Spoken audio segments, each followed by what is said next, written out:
আসসালামু আলাইকুম রহমতুল্লাহ। BNP royal প্লাগটা শুরুতে এইভাবে ডাইস থেকে বাইর হয়।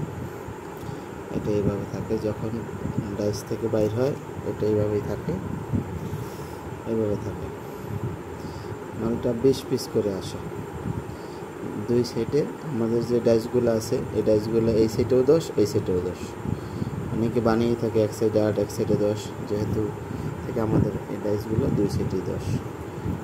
এটার পরে তারপর কাটতে হয়, কাটার পরে এরকম করে আলাদা আলাদা কাটার পরে এরকম আলাদা হয়, এইভাবে আসে। তারপরে আবার আলাদা আলাদা করে করতে হয়, কমপ্লিট করতে হয়। কমপ্লিট করে এইভাবে সিঙ্গেল দিয়ে কেচে দিয়ে এবার সিঙ্গেল সিঙ্গেল কাটতে হয়। কাটার পরে প্যাকেট, এটা হচ্ছে প্যাকেট। এই যে আমরা ছোটো প্যাকেট করছি, এটা হচ্ছে ছোটো প্যাকেট।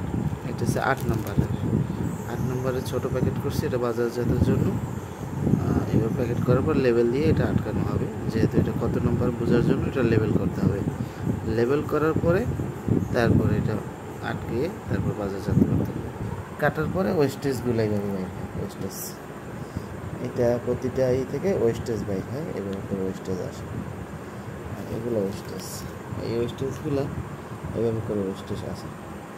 তো দেখানোর সিস্টেমটা হলো এই, যেহেতু রয়্যাল প্লাগটা কীভাবে আসে, কীভাবে তৈরি হয় অনেকেই জানে না। অনেকে বলে বিভিন্ন রকম, ভাই ব্যবসা করতে চাই, ভাই কীরকম কী পরিস্থিতি জানানোর জন্য। যারা ব্যবসা করতে চান আমাদের সাথে যোগাযোগ করতে পারেন, বিভিন্ন জায়গায় নিয়ে পাইকারি বিক্রি করতে পারেন। আমরা উৎপাদন করে থাকি। আমাদের বেশ কিছু আইটেম রয়েছে, two-pin plug, holder, regulator, baton holder, panel holder, বেশ কিছু আইটেম আছে। যেহেতু যারা ব্যবসা করতে চান আমাদের সাথে যোগাযোগ করতে পারেন। আসসালামু আলাইকুম রহমতুল্লাহ।